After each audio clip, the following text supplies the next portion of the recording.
दोस्तों हाल ही में मैंने मर्डर मुबारक नामक मिस्ट्री थ्रिलर मूवी देखा है और ये फिल्म एक नोवेल पे आधारित है जिसका नाम है club you to death. IMDb पे इस फिल्म को मिले हैं 7 स्टार्स आउट ऑफ 10 और रॉटन टोमेटोज पे it's 77% fresh with an audience score of 50%। अब फिल्म की कहानी तो काफी सिंपल है लेकिन यहाँ इतने किरदार हैं कि इनिशियली आपको थोड़ी कंफ्यूजन हो सकती है, इसीलिए जब मैं कैरेक्टर्स को इंट्रोड्यूस करूं तो आप वो ध्यान से सुनिएगा। हालांकि पूरी एक्सप्लेनेशन सुनने के बाद सब कुछ एकदम पानी की तरह क्लियर हो जाएगा, क्योंकि मैं वीडियो में पूरी कहानी को एक्सप्लेन करके एंडिंग पे भी चर्चा करने ही वाला हूं। So now with that said, let's roll the intro.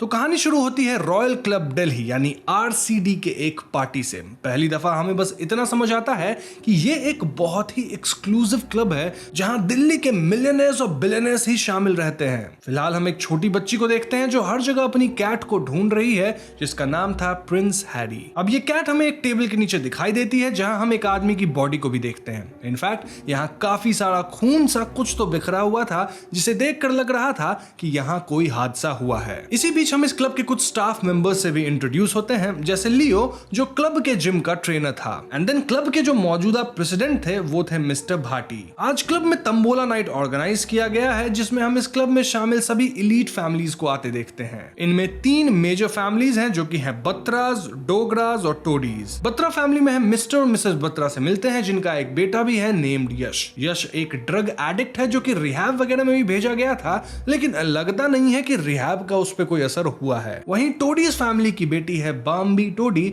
जो कि थोड़ी क्रेजी है। इसके अलावा क्लब में शामिल है मिस्टर रणविजय सिंह जिन्हें हम राजा जी कहेंगे क्योंकि वो राजा महाराजा के खानदान से आते हैं। अब ऐसे तो राजा जी हमेशा नई गाड़ियां, नए कपड़े पहन के आते हैं, लेकिन वो वेटर्स को सिर्फ 20 रुपए का ही टिप देते हैं, इंडिकेटिंग कि उनकी फाइनेंशियल कंडीशन उतनी तगड़ी नहीं है जितना वो सबको दिखाते हैं। नाउ हम इस क्लब में एक मशहूर एक्ट्रेस शहनाज नूरानी को भी देखते हैं और हमें पता चलता है कि शहनाज और राजा जी एक दूसरे के खिलाफ इलेक्शन में खड़े हैं। नहीं, कोई लोकसभा या विधानसभा का चुनाव नहीं है ये, बल्कि इनके क्लब का प्रेसिडेंट बनने वाला इलेक्शन है। नाउ कमिंग टू डोगरास, वेल यूं तो वो मिडिल क्लास लोग हैं लेकिन फिर भी इस क्लब का हिस्सा जरूर है। डोगरास का जो बेटा है आकाश डोगरा वो एक नामी वकील है जिसे ये क्लब और अमीरों वाली चीज काफी शो ऑफ जैसी लगती है। आकाश के माँ बाप और दादी के कॉन्वर्सेशन से हम समझ पाते हैं कि आकाश की कोई बंगाली गर्लफ्रेंड बन गई है जिसका नाम शायद कुहू है और उसके साथ वो बंगाल में ही रहता है। इनफैक्ट दिल्ली आने के बाद भी वो अपने पेरेंट्स से नहीं मिला। मिसेस डोगरा का मानना है कि वो बंगालन मेरी लड़की को लेफ्टिस्ट बना देगी, मतलब कम्युनिस्ट बना देगी। आज भी आकाश तंबोला पार्टी में आना नहीं चाहता था लेकिन परिवार के प्रेशर के कारण उसे आज आना पड़ा। अब ध्यान रहे दोस्तों कि यहाँ भले मैंने आपको मोस्ट ऑफ द कैरेक्टर्स बता दिए हैं लेकिन उनके कैरेक्टरिस्टिक्स को पूरी तरह से नहीं बताया है जो कि कहानी के साथ साथ अपने आप खुलते जाएंगे। इनफैक्ट कुछ और कैरेक्टर्स भी इंट्रोड्यूस होंगे। साथ ही जो भी मैंने बताया वो फिल्म में कहा गया, अपने मन से मैं कुछ नहीं कह रहा। अब कैरेक्टर पे थोड़ा और बात करना है तो मैं आपको बाम्बी के बारे में बता देता हूं। तो उसका एक पति 3 साल पहले एक एक्सीडेंट में मारा गया था और उसके पति की लाश तक नहीं मिली थी। इनफैक्ट शायद वो अपने पति को उतना चाहती भी नहीं थी। तो एक चीज नोटिस करी आपने, सारा अली खान यानी कि बाम्बी का जो कैरेक्टर है उसकी शादी एक ऐसे इंसान से हो जाती है जिसे वो पसंद बिल्कुल भी नहीं करती। मतलब एक बात तो मैं मान गया कि अगर आप रिलेशनशिप में होते हो तो आपके मन में मल्टीपल डाउट्स तो आते ही रहते हैं। अब ये क्वेश्चन या डाउट कुछ भी हो सकते हैं, लाइक आपका रिलेशनशिप कैसा रहेगा, आगे का स्कोप क्या है, वगैरह वगैरह। और अगर आप सिंगल हो तो आप तो यही सोच के परेशान हो जाते होगे कि भैया हम रिलेशनशिप में आएंगे कब, और अगर आ भी गए तो किसके साथ रिलेशनशिप में आएंगे, वो भी तो इंपॉर्टेंट है। और ऐसे ही कहीं ना कहीं मैं भी अपनी लाइफ को लेके क्यूरियस था क्योंकि मुझे भी जानना था कि मेरी लाइफ में आगे क्या होगा। तो मैंने ना एक ऐप है एस्ट्रोटॉक, उसे डाउनलोड कर लिया। अब रुको, मैं कोई यहाँ रिव्यू नहीं कर रहा, ऐप का कोई टेक्निकल चैनल नहीं है, बल्कि मेरे साथ कुछ बहुत ही शॉकिंग चीज हुई जो मैं आपके साथ शेयर कर रहा हूं। तो एस्ट्रोटॉक में मेरी बात पल्लवी जी से होती है और इससे पहले कि मैं उनसे कुछ पूछता वो मेरे से मेरा डेट ऑफ बर्थ पूछती हैं और टाइम पूछ लेती हैं। अब जैसे ही मैंने ये इन्फो उनको दिया वो तुरंत ही मेरे से पूछती हैं कि क्या आप पहले आईटी सेक्टर में काम करते थे लेकिन रिसेंटली सोशल मीडिया में स्विच कर गए हो फुल टाइम। अब ये सुन के मैं एकदम शॉक रह गया क्योंकि ये एकदम सही है और यहाँ मैंने पल्लवी जी को ना तो अपना फोटो शेयर किया था ना ही अपना नाम तक बताया था, फिर भी उनको ये सारी चीजें पता थी। तो ऐसे में मैंने 1 मिनट भी वेस्ट नहीं किया और उनसे मैंने 2024 के बारे में सब कुछ पूछ लिया कि भैया क्या क्या मैं एक्सपेक्ट कर सकता हूँ। मैंने फौरन से अपने करियर के बारे में पूछा, अपने फैमिली के बारे में पूछा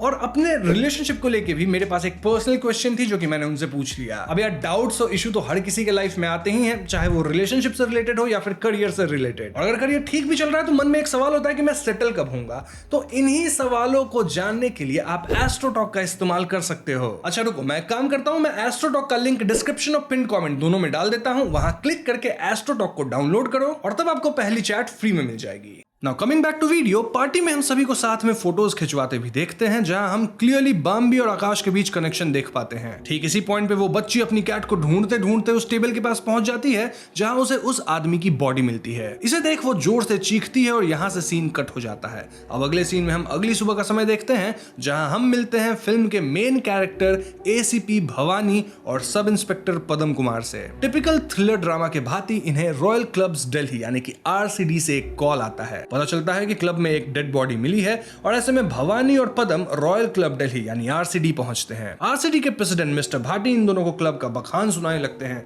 कि ये क्लब ब्रिटिश रूल से पहले का है, यहाँ पहले सिर्फ ब्रिटिशर्स ही अलाउड थे, अब क्लब का मेंबर बनने के लिए करोड़ों रुपए की फीस देनी पड़ती है और तब भी इस क्लब के लिए 20 ईयर्स तक का वेटिंग है वगैरह वगैरह। लेकिन इसी बीच भवानी की नजर पड़ती है उसी कैट पे जिसकी तबीयत खराब लग रही थी। खैर आगे मिस्टर भाटी इन्हें डेड बॉडी के पास ले जाते हैं जो असल में कल रात वाली नहीं थी। इंस्टेड ये डेड बॉडी जिम ट्रेनर लियो मैथ्यूज की थी और बॉडी को देखकर ऐसा लग रहा था मानो लियो बेंच प्रेस कर रहा था और उसका हाथ फिसल गया जिससे वेट्स उसके गर्दन पे गिर गए और वो मर गया। क्लब के स्टाफ और भाटी जी को यकीन था कि ये एक मामूली एक्सीडेंट है यानी कि ओपन एंड शट केस। लेकिन भवानी वहां मौजूद बॉटल और पास ही के सीसीटीवी कैमरेज के सामने पड़े बलून्स को नोटिस करते हैं। वो सीसीटीवी कैमरा चेक करते हैं जिसमें हम कुछ अजीब चीजें देखते हैं। असल में हम जिम में किसी नकाबपोश आदमी को देखते हैं जो जानबूझकर कैमरास के सामने बलून टांग रहा था ताकि आगे जो भी हुआ वो कैमरा में कैप्चर ना हो। कैमरास में पुलिस को उस कैट की आवाज भी सुनाई देती है जिसे देख वो समझ जाते हैं कि यहाँ कोई प्रॉब्लम तो जरूर है। इस हादसे को तुरंत मर्डर करार दिया जाता है और पुलिस अपनी पूछताछ शुरू करती है और तत्काल उस बोतल को जो बॉडी के पास मिली थी उसे और बॉडी को पोस्टमार्टम के लिए भेज दिया जाता है। अब यहाँ से एसीपी भवानी बाम्बी, कुकी और मिसेस बात्रा से पूछताछ शुरू करते हैं क्योंकि इन्हीं को सबसे पहले लियो की लाश दिखी थी। अब आप पूछोगे कुकी कौन? वेल वो भी इस क्लब की एक मेंबर है जो कि थोड़ी अजीब सी है, सभी लोगों को अपना स्कल्पचर बना के गिफ्ट वगैरह करती रहती है। खैर यहाँ हमें पिछली रात के इंसिडेंट के बारे में पता चलता है। असल में कल रात जो बॉडी हमें दिखाई गई थी वो क्लब के एक स्टाफ गप्पी राम की थी। गप्पी राम डिमेंशिया के मरीज थे और कल रात बस बेहोश हो गए थे, मरे नहीं थे। उनके पास गिरा लिक्विड भी सिर्फ स्ट्रॉबेरी जूस था। मिसेस बात्रा और कुकी दोनों इस बात पे गप्पी का मजाक बनाते हैं जो बाम्बी को बिल्कुल अच्छा नहीं लगता। हम देख पाते हैं कि बाम्बी गप्पी जी को लेकर काफी प्रोटेक्टिव है। इनकी बातचीत से हमें इनके बारे में थोड़ा और बैकग्राउंड मिलता है, जैसे ये सभी फैमिलीज आपस में दोस्त थे एंड बाम्बी, आकाश और इवन यश सब एक साथ इसी क्लब में बड़े हुए थे जहां गप्पी राम उनका ध्यान रखता था। यहाँ बाम्बी भवानी को बताती है कि पिछली रात पार्टी में लियो की रणविजय सिंह यानी राजा जी के साथ बहस हो गई थी। इस बीच आकाश ने लियो को यह कहकर बचाया था कि वो लियो का लॉयर है। इस पॉइंट पे भवानी आकाश को भी इन्वेस्टिगेशन के लिए बुलाता है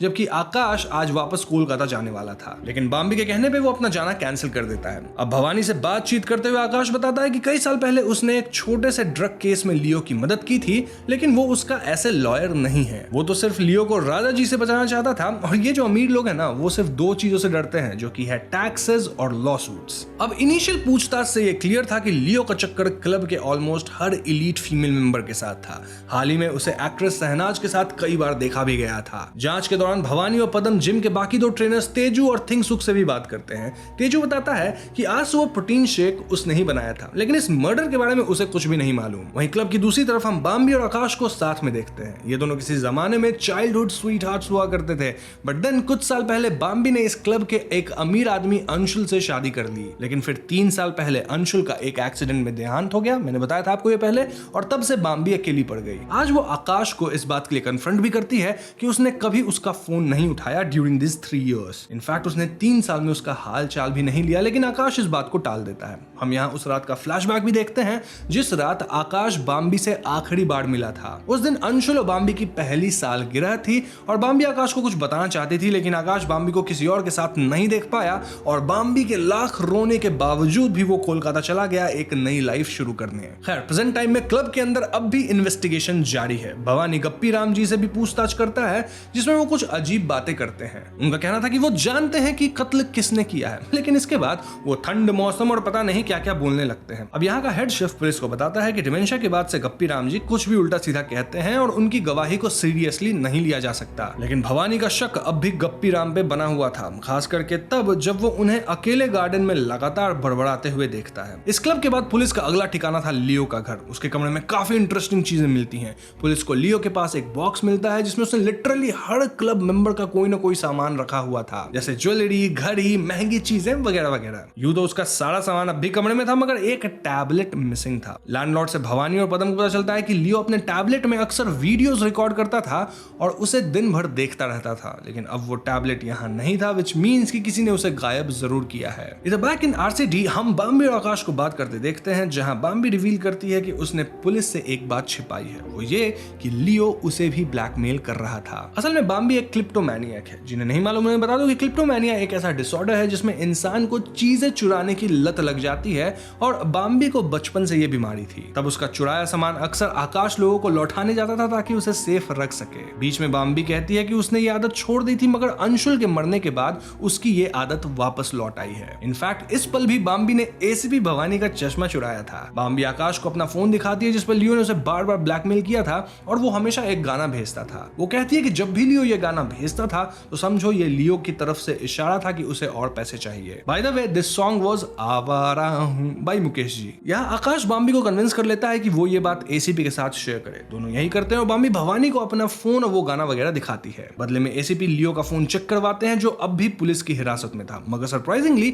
लियो ने अपने सारे चैट्स डिलीट कर रखे थे। उसके घर से क्लब के मेंबर्स का सामान भी मिला था, जिसका एक ही मतलब है कि लियो कई लोगों को एक साथ ब्लैकमेल कर रहा था इस क्लब के अंदर। थोड़े बहुत छानबीन से यह बात बाहर आ जाती है कि ब्लैकमेल के बदले लियो लोगों से शेफर्ड्स नाम के एक अनाथ आश्रम में डोनेशन करवाता था। मतलब बेसिकली ये कोई मनी लॉन्ड्रिंग भी नहीं था, बस डोनेशन हो रहा था कहीं पे। शेफर्ड्स वास्तव में एक ऑर्फनेज था जहां इन्हीं डोनेशंस के कारण बच्चों के लिए काफी अच्छा माहौल और फैसिलिटीज बनती गई थी। तो अगले दिन एसीपी भवानी, आकाश और बाम्बी तीनों इस अनाथालय में पहुंचते हैं, जहां उनकी मुलाकात होती है आकाश के बचपन के दोस्त राकेश से। राकेश कबूल करता है कि लियो उनके ऑर्फनेज के लिए बड़े बड़े डोनेशंस लाता था, बट उन्हें लगता था कि ये उसके कनेक्शंस के कारण है जो उसने इतने बड़े क्लब में जॉब पाकर बनाया है। उधर बाम्बी को डोनेशन रजिस्टर में क्लब के कई मेंबर्स के नाम मिलते हैं, which included Mrs Batra, Raja ji and even Shehnaz Noorani. सवाल यह था कि आखिर लियो इतने लोगों के कौन कौन से राज जानता था कि इन्हें उसे काफी पैसा डोनेट करना पड़ रहा था। खैर अगले सीन में हम वापस एसीपी को क्लब में देखते हैं, जहां वो मिसेस बात्रा से पूछताछ करते हैं। मिसेस बात्रा का कहना था कि लियो ने तो बस उनसे डोनेशन मांगा था, उन्होंने भी ऑर्फनेज समझ के दे दिया। लेकिन असल में हम उनके फ्लैशबैक में देखते हैं कि लियो क्लियरली मिसेस बात्रा को किसी रीजन से ब्लैकमेल कर रहा था। अब बातचीत के दौरान हम बाहर गप्पी राम को देखते हैं जो उनकी सारी बातें सुन रहा था। उन्हें देख भवानी उन्हें अंदर बुलाता है, जिस पे गप्पी राम काफी डिसओरिएंटेड दिखते हैं। उनका कहना था कि उन्हें अपनी बिल्ली यानी वही कैट मिस्टर हैरी कहीं दिखाई नहीं दे रही, वो उसी को ढूंढने की कोशिश कर रहे हैं। यहाँ एक बार फिर बाम्बी उन्हें संभालती है और बाहर तक छोड़ने जाती है। वहीं एसीपी अब भी घुमा फिरा कर मिसेस बात्रा से एक ही सवाल पूछे जा रहा था कि लियो ने उससे पैसे क्यों लिए थे। यहाँ बात घुमाने के लिए बात्रा जी राजा साहब का नाम ले लेती है और पॉइंट आउट करती है कि उन्हें लगता है कि लियो के कत्ल में राजा जी का ही हाथ है। मिसेस बात्रा यहाँ रिवील करती हैं कि क्लब के पार्लर में गंगा नाम की एक लड़की काम करती है जो कि दिखने में अच्छी है। सबका कहना है कि राजा जी का उसके साथ अफेयर चल रहा है और लियो को भी शायद यही बात पता चल गई थी, तो वो राजा जी को ब्लैकमेल करने लग गया था। लेकिन गंगा का नाम सुन बाम्बी मिसेस बात्रा पे काफी भड़क जाती है। वो एसीपी भवानी को बताती है कि गंगा पहले उसके घर में एज ए मेड काम करती थी। गंगा के पति का नाम अजय था, लेकिन अजय उस पे हाथ उठाता था और फिर एक दिन अजय कहीं लापता हो गया। बाद में बाम्बी ने ही उसे इस पार्लर में नौकरी दिलवाई ताकि वो अपना पालन पोषण कर पाए, और उसका क्लब पॉलिटिक्स में कोई हाथ नहीं है। अब मिसेस बात्रा के रिवेलेशन के बाद हम अगले सीन में यहाँ राजा जी को देखते हैं। एसीपी उनसे भी वही सवाल करते हैं जो उन्होंने बात्रा जी से किया था। ऑर्फनेज का नाम सुनते ही उनके चेहरे का रंग उड़ जाता है। उन्हें भी पास्ट में लियो के हाथों ब्लैकमेल होना याद आता है, जहां लियो बार बार राजा जी के दिवालिया होने यानी गरीब होने की बात कर रहा था। हम जान पाते हैं कि राजा जी को क्लब आने के लिए भी गाड़ी उधार में लेनी पड़ती है, लेकिन यहाँ वो सबको दिखाते हैं कि he is all royal and rich. Now coming to present, राजा जी इनकार कर देते हैं कि वो कभी भी ब्लैकमेल हुआ है। वो तो उल्टा शहनाज पे इल्जाम लगाने लगता है क्योंकि उसका भी लियो के साथ अफेयर चल रहा था। एसीपी राजा जी से क्लब प्रेसिडेंट के इलेक्शन के बारे में पूछता है, जिसपे वो बताते हैं कि शहनाज यहाँ सब कुछ बदलना चाहती है, इस क्लब का सालों का इतिहास खराब करना चाहती है। राजा जी को बीच में ही काटते हुए बाम्बी भवानी को बताती है कि असल में क्लब में एक खास किचन गार्डन है जो आज से 3 साल पहले जब मिसेस सिंह का निधन हुआ था तब राजा जी ने उनकी याद में बनवाया था। लेकिन शहनाज चाहती है कि वो इस गार्डन की जगह वॉशरूम वॉशरूम्स बनाए, वो भी स्टाफ मेंबर्स के लिए, क्योंकि उनके लिए यहाँ प्रॉपर जगह तक नहीं है। इस बात पर एक बार फिर राज भड़क जाते हैं, लेकिन बाम्बी किसी तरह बात संभाल लेती है और वहां से निकल जाती है। फाइनली एसीपी एक्ट्रेस शहनाज के सेट पे पहुंचते हैं और उनसे भी ये सेम सवाल पूछा जाता है। यहाँ शहनाज के फ्लैशबैक में हम देख पाते हैं कि लियो उसे भी ब्लैकमेल कर रहा था। फिलहाल पुलिस को शहनाज बस इतना बताती है कि वो तो पिछले 20 साल से ऑर्फनेज शेफर्ड में डोनेशन देती आ रही है, वो लोग चाहे तो रजिस्टर चेक कर सकते हैं और लियो का इस डोनेशन से कोई लेना देना नहीं है। तो नेक्स्ट सीन में हम एसीपी को अपनी टीम के साथ फोरेंसिक ऑफिस में देखते हैं। लियो के पोस्टमार्टम रिजल्ट्स आ चुके थे और उसके बॉडी में पिंको नाम का एक खास ड्रग का ट्रेस पाया गया था। पिंको एक ऐसा ड्रग था जिससे आपका सेंट्रल नर्वस सिस्टम इनएक्टिव होने लगता है और शरीर के सारे अंग अकड़ने लगते हैं और आपका शरीर स्लो डाउन करने लगता है। मान के चलो आपका शरीर रबर जैसा बन जाएगा, ना आप कुछ उठा पाओगे ना कुछ कर पाओगे। लेकिन इस ड्रग से किसी की जान नहीं जाती, बट अनफॉर्चुनेटली लियो की गई, बिकॉज उसने ड्रग लेने के बाद एक्सरसाइज शुरू कर दिया था, जिस वजह से बेंच वर्कआउट की वेट्स उस पर गिर गई और उसकी जान चली गई। इससे कुछ बातें क्लियर हो जाती है। पहली ये कि लियो के प्रोटीन शेक में कोई तो पिंक को मिला दिया था, और दूसरी बात यह है कि कातिल को लियो के वर्कआउट शेड्यूल के बारे में सब कुछ पता था, क्योंकि देखा जाए तो अगर उस सुबह लियो अपर बॉडी एक्सरसाइज नहीं कर रहा होता तो मरता भी नहीं, लेग डे होता तो फिर लेग में बस इंजरी आती। तो हाँ, सब कुछ काफी प्लान था, बट सरप्राइजिंगली वो ब्लू बॉटल जो पुलिस को डेड बॉडी के पास मिली थी उसमें पिंकू का कोई अंश मौजूद नहीं था। मतलब किसी ने कत्ल के बाद उस बॉटल को रिप्लेस कर दिया। कहानी की दूसरी तरफ हम बाम्बी और आकाश को देखते हैं जो इसी ड्रग पिंकू के बारे में बात कर रहे थे। पता लगाने के लिए ये लोग एक खास बार में पहुंचते हैं जहां इन्हें मालूम होता है कि कुछ टाइम पहले तक रॉयल क्लब दिल्ली में पिंकू का डिस्ट्रीब्यूशन करने वाला बंदा और कोई नहीं बल्कि गंगा का पति अजय था। उसके गायब होने के बाद से वहां पिंकू पहुंचाने वाला कोई नहीं रहा। इस डिस्कशन के दौरान हम बाम्बी को देखते हैं जो बारटेंडर के पास से पिंकू चुरा लेती है। वो आकाश को कन्विंस कर लेती है कि उन्हें भी ये ड्रग ट्राई करना चाहिए ताकि पता चल सके कि इसका असर किस तरह का होता है। आकाश उसकी बात मान भी लेता है और हम दोनों को नशे की हालत में इधर उधर घूमते हुए देखते हैं। ठीक उसी समय बाम्बी की नजर पड़ती है यश पे, जो क्लब के बाहर कुछ दोस्तों के साथ ड्रग्स ले रहा था। अब ये बात तो सबको मालूम थी कि यश ड्रग्स की लत से पीछा छुड़ाने के लिए कई महीनों तक रिहैब में रहा था, विच मींस कि वो अब भी सबको धोखा दे रहा है। वो कोई भी ड्रग्स व्रग्स छोड़ा नहीं है। प्लस क्लब में भी यश का आना जाना है, तो कहीं यश ही तो कातिल नहीं। यही बात जानने के लिए बाम्बी और आकाश यश के पीछे से बात्रा हाउस में पहुंचते हैं। एक तरफ आकाश निगरानी देने लगता है, वहीं बाम्बी यश का कमरा चेक करती है। सचमुच ही उसके सामान में उसे पिंको के पैकेट्स और कुछ फोटोज भी मिलते हैं। ये तस्वीरें काफी अजीब थी, जिसमें यश ने बाम्बी के पिक्चर्स कलेक्ट कर रखे थे। इनमें से एक में तो खुद अजय भी मौजूद था। बाम्बी इन चीजों की फोटो खींचने लगती है, लेकिन इतने में यश भी वहां पहुंच जाता है। अब आकाश और बाम्बी किसी तरह उसे चकमा देके वहां से निकल जाते हैं, क्योंकि ऑफ कोर्स यश नशे की हालत में था। उधर देर रात क्लब में गप्पी राम अब भी कैट हैरी को ढूंढ रहा था। ढूंढते ढूंढते वो किचन में पहुंचता है, जहां वो हैरी को ओवन में जला हुआ पाता है। दरअसल वो ओवन में केक डालना भूल गया था, जिससे ओवन ओपन ही रह गया होगा और शायद कैट उसी में जा बैठी होगी, जिससे कैट की मृत्यु हो गई। ये देख गप्पी काफी दुखी होता है। खैर अगले सीन में हम लियो के फ्यूनरल पे पहुंचते हैं और यहाँ पे सभी लोग मौजूद थे। हम बाम्बी को देखते हैं जो यश के घर पे मिली तस्वीरें आकाश को दिखाती है। अजय को इस फोटो में देख वो समझ जाते हैं कि यश को पिंको वही सप्लाई कर रहा होगा। फ्यूनरल में शहनाज भी आई हुई थी, जो for some reason ACP Bhavani से लियो के दोस्त राकेश के बारे में पूछती है। वो बताती है कि लियो उसके बारे में काफी बातें करता था, मगर भवानी का कहना था कि इस केस के ऊपर आने के बाद से राकेश भी लापता है। दूसरी तरफ इसी टाइम पे राकेश का फोन आकाश को आता है। वो और भवानी उसी समय उसे लेने निकल जाते हैं और पाते हैं कि वो नशे की हालत में मारपीट कर रहा है। राकेश को यकीन था कि आरसीडी के अमीर लोगों ने मिलकर उसके दोस्त लियो को मार डाला है और वो हर हाल में बदला लेना चाहता था। अगले दिन हम वापस क्लब पहुंचते हैं, जहां फाइनली इलेक्शन का दिन आ चुका था। इस फंक्शन में मेंबर्स के अलावा पुलिस भी थी, ताकि कड़ी निगरानी रखी जा सके। यहाँ हम कुकी को नोटिस करते हैं, जो सारे मेंबर्स के लिए गिफ्ट्स लाई थी। ये थी उनके हाथ की बनी मूर्तियां, जो वो अक्सर क्लब के मेंबर्स को गिफ्ट करती थी। लेकिन इस सब के बीच एसीपी भवानी का ध्यान कहीं और था। उन्हें याद आता है कि पिछले दिन लियो के फ्यूनरल में एक ही बंदा नजर नहीं आया था, और वो था गप्पी राम। भवानी गप्पी राम से मिलने जाता है, जहां वो अब भी अपने गार्डन में ही थे। भवानी नोटिस करता है कि गप्पी काफी नर्वस दिख रहा था और सामने लगे बीट रूट के पौधों में हद से ज्यादा पानी डाले जा रहा था। इनफैक्ट हम गप्पी राम को कई बार उस जगह पे पानी डालते देखे थे। तब एसीपी उसे पूछते हैं कि कल वो लियो के अंतिम दर्शन में शामिल क्यों नहीं हुआ और इतना पानी क्यों डाल रहे हो। इस पे गप्पी राम फिर से अजीब बातें कहते हैं। वो कहते हैं कि लियो एक बुरा आदमी था, खामखा लोगों के राज चोरी करता था और फिर उसके पाप का घड़ा फूट गया, ठीक वैसे ही जैसे उस दूसरे इंसान का फूटा था। अब ये बात सुन एसीपी भवानी काफी सतर्क हो जाते हैं। वो गप्पी राम से पूछते हैं कि वो किस दूसरे इंसान की बात कर रहा है, मगर अब तक गप्पी वापस अपनी दुनिया में खो चुका था। वो एक बार फिर बड़बड़ाने लग गया था। यहाँ से निकलने के बाद गप्पी राम फिर से बहुत परेशान होने लगते हैं और अपनी कैट को याद करने लगते हैं। बाम्बी ये नोटिस करती है और उनसे बात करती है। गप्पी बताते हैं कि कैसे उन्होंने गलती से हैरी को ओवन में रख दिया, मगर बाम्बी उन्हें समझाती है कि वो बस एक एक्सीडेंट था। अब इस पॉइंट पे हम बाहर किसी को बाम्बी पर नजर रखते देखते हैं, मगर कौन ये हमें समझ नहीं आता। खैर बाम्बी यहाँ से सीधे आकाश के पास जाती है, उसे बताती है कि उसे लगता है कि गप्पी राम जी की हालत ठीक नहीं है और उसे डर है कि उनकी जान को भी खतरा है। सरप्राइजिंगली कुछ ही देर बाद बाम्बी का डर सही भी निकल जाता है। लोगों को अचानक पार्टी के बाहर एक गन शॉट की आवाज सुनाई देती है। जब वो अंदर आते हैं तो देखते हैं किसी ने फ्लेयर गन की गोली से गप्पी राम को उड़ा दिया है, मतलब उन्हें मार दिया है। गन वहीं पड़ी हुई थी और ये इसी क्लब में रखी शाही बंदूक थी जो कभी राजा साहब के फैमिली को बिलोंग करती थी। फिलहाल राजा जी से शौक से अपने पास रखते थे। ऐसे में सबका शक राजा जी पे जाता है, लेकिन उससे यश पे भी जाता है क्योंकि बाम्बी ने उसका सिगरेट गप्पी के रूम के बाहर देखा था। पुलिस भी इस लोकेशन पे आती है और भवानी के कमरे में उन्हें कुछ अजीब चीजें दिखती है, जैसे विनेगर, एसिड के कई बॉटल्स और कॉफी की बोरियां। एसीपी को समझ नहीं आता कि आखिर एक बूढ़ा वार्डन इन सब चीजों का क्या ही करेगा। उधर पुलिस स्टेशन में यह बात सामने आ जाती है कि यश अब भी ड्रग्स यूज कर रहा है। उसकी मां मिसेस बात्रा पुलिस के सामने रोना धोना शुरू कर देती हैं कि उसका बेटा निर्दोष है और लियो उसे ड्रग्स को लेकर ही ब्लैकमेल कर रहा था। दरअसल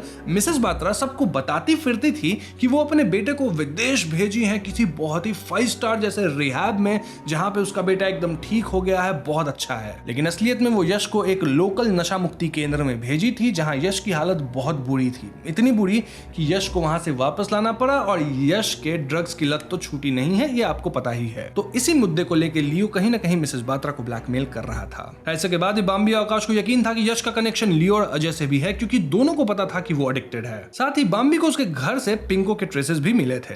लेकिन इस पॉइंट पे आकाश की नजर पड़ती है पुलिस के एविडेंस बॉक्स पे। यहां उसे दिखती है बाम्बी की ईयररिंग्स जो आकाश ने बाम्बी को उसके 20th बर्थडे पे गिफ्ट किया था। भवानी की टीम को ये ईयररिंग्स भी लियो के घर से ही मिले थे। इस बात पे आकाश और बाम्बी का झगड़ा हो जाता है। क्यों?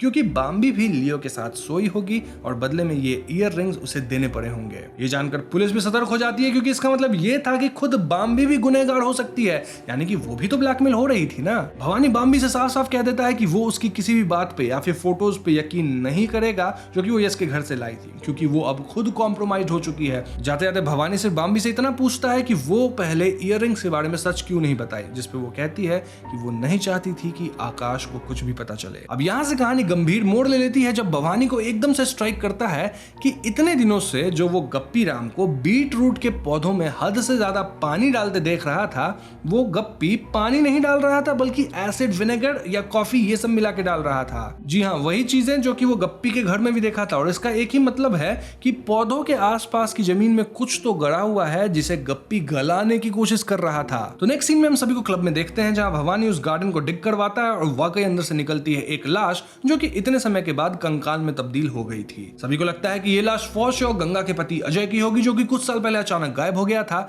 लेकिन मैं आपको अभी बता दूं ऐसा नहीं है, बने रहो वीडियो में पता चलेगा। दूसरी तरफ हम गंगा को देखते हैं जिसे पुलिस ले जाती है। यहाँ हम बाम्बी को नोटिस करते हैं जो पुलिस की नजरों से बचते हुए चुपके से क्लब के सीसीटीवी रूम में दाखिल होती है। हम उसे कोई पुराना फुटेज देखते हुए देखते हैं जिसमें राजा साहब दीपक को मार पीट रहे थे और इस फुटेज में हम गप्पी राम को भी देखते हैं। और पीछे से आ रहा था आकाश जो कि काफी हड़बड़ी में लग रहा था। कोइंसिडेंशियली ये उसी रात का फुटेज था जिस दिन बाम्बी के शादी की पहली सालगिरह थी और जिस दिन अंशुल उसका पति उस ट्रिप के लिए निकला था और उसी दिन इवेंचुअली उसका एक्सीडेंट हो गया था जिससे वो मारा गया। फिलहाल बाम्बी इस फुटेज को डिलीट कर देती है और यहाँ से चुपचाप निकल जाती है। उधर फोरेंसिक टीम से लाश को पता चलता है कि ये जो कोई भी था उसे किसी ने उसके सर पे जोर से वार करके मारा है। उन्हें लाश के वुंड से कुछ छोटे छोटे टुकड़े भी मिलते हैं जो किसी ब्लू ग्लास के लग रहे थे। डॉक्टर्स को यकीन था कि ये टुकड़े उस मर्डर वेपन के रहे होंगे। अब अगले सीन में हम भवानी को राजा जी के घर पे देखते हैं जिनसे वो पूछताछ करने आए थे। लेकिन राजा साहब के घर पहुंचकर उन्हें मालूम होता है कि उनकी फाइनेंशियल स्थिति बहुत बुरी तरह से डूबी हुई है, मतलब जितना हम सोचे थे उससे भी खराब। राजा जी भवानी को बताता है कि वो तो बस एक छोटे से किराए के घर में रहता है, उसके पास कोई पैसे रुपए नहीं,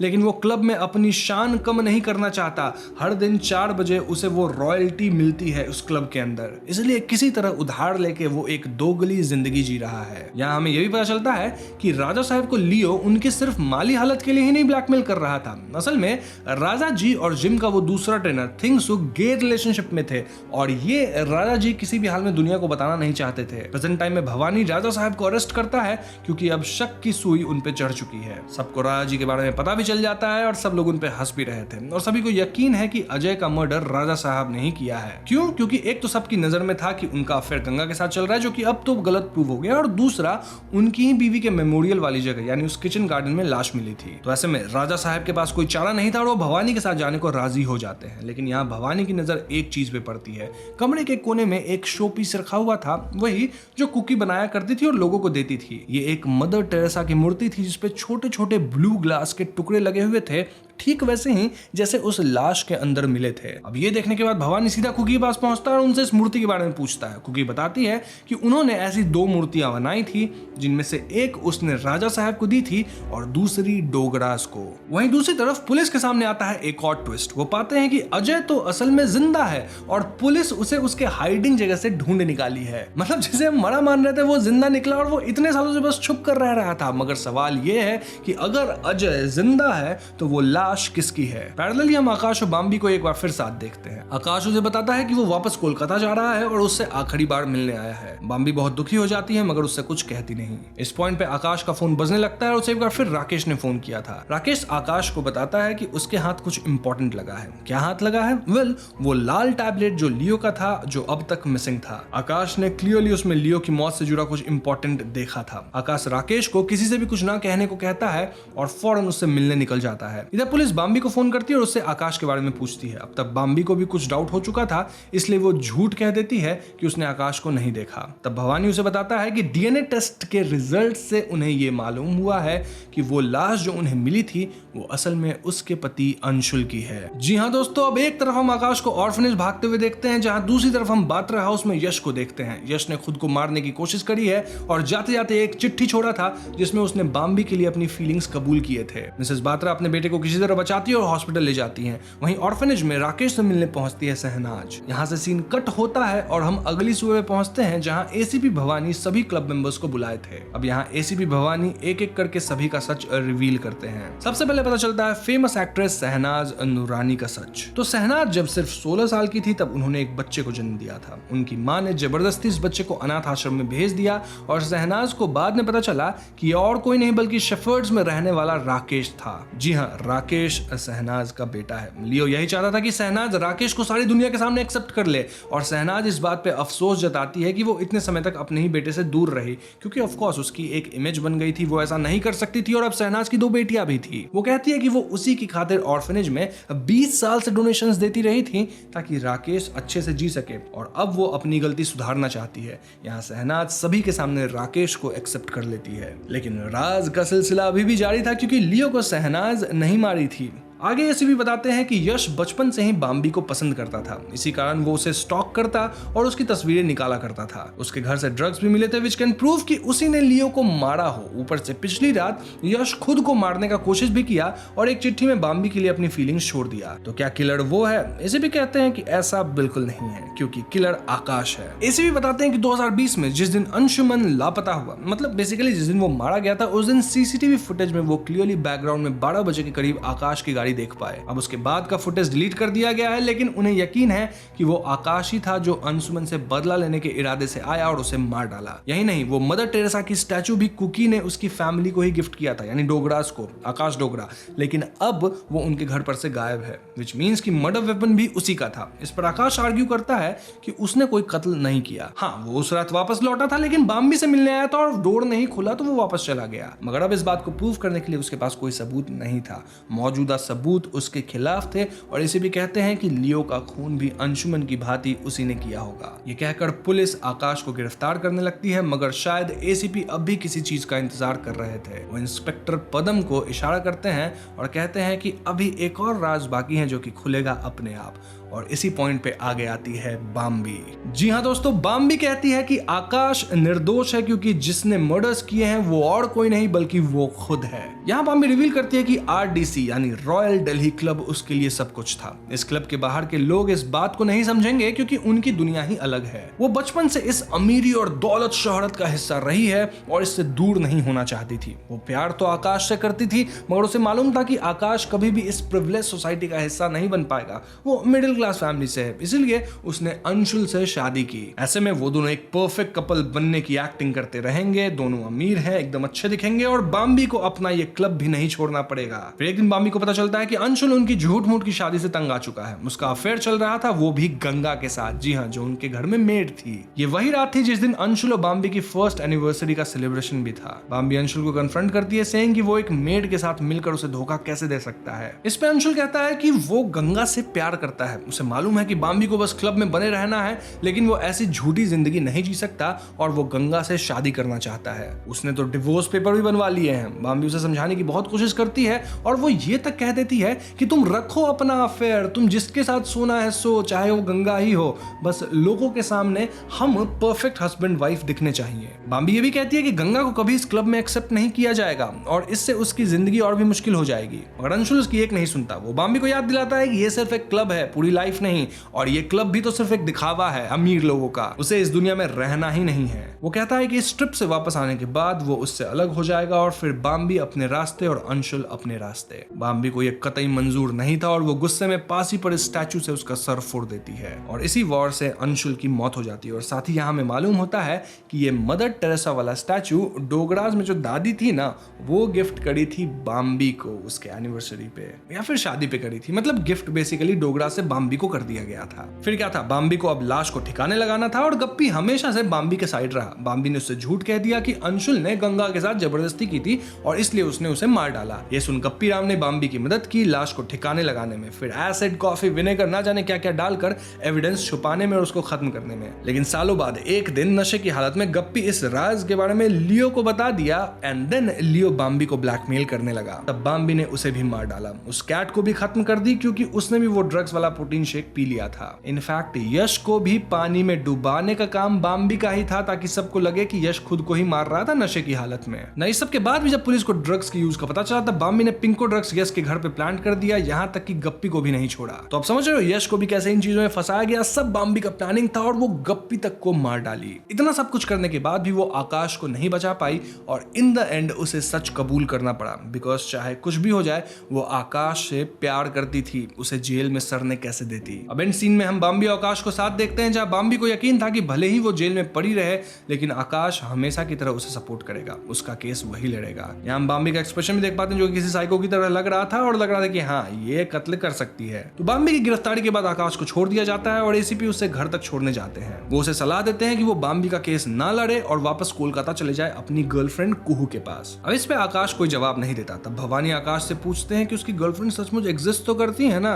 कि कहीं वो भी कोई मनगढ़ंत कहानी तो नहीं। इस पे आकाश कोई जवाब नहीं देता, बस हल्का सा स्माइल देके वहां से चुपचाप चला जाता है। यहीं पे फिल्म की कहानी खत्म हो जाती है। तो दोस्तों ये थी फिल्म मर्डर मुबारक की पूरी कहानी, जो शुरू में थोड़ी कंफ्यूजिंग जरूर है क्योंकि ऑफ कोर्स इसमें बहुत सारे कैरेक्टर्स हैं, बट प्लॉट बहुत ही सिंपल है और एंड तक सब कुछ साफ साफ क्लियर हो जाता है। बाम्बी शुरू से ही केस में कुछ ज्यादा ही इंटरेस्ट दिखा रही थी, हमेशा पुलिस के साथ घूमना, हर किसी के सामने इमोशनल और सपोर्टिव बनना, गंगा और गप्पी राम को मैनिपुलेट करना, ये सब उसका ही प्लान था। एंड में तो उसने एनिवर्सरी वाली रात का फुटेज भी डिलीट कर दिया जिसमें हम गप्पी और आकाश दोनों को साफ साफ देख पा रहे थे। लेकिन भवानी को पहले से ही उस पर शक था। वो ये बताता है कि जिस तरह बाम्बी सबके आसपास घूमती रहती है, हर चीज में पुलिस का साथ देने आ जाती है, उन्हें मालूम था कि कुछ तो गड़बड़ जरूर है। वहीं डोगरा से उन्हें यह भी पता चल गया कि वो स्टैचू उन्होंने उसे ही गिफ्ट किया था। इससे साफ था कि मर्डर किसने किया होगा। लेकिन फाइनल शॉट में हम आकाश को देखते हैं जो कि क्लियरली कुहू के बारे में झूठ बोला था। उसकी फुटेज भी बाम्बी ने मिटा दी थी।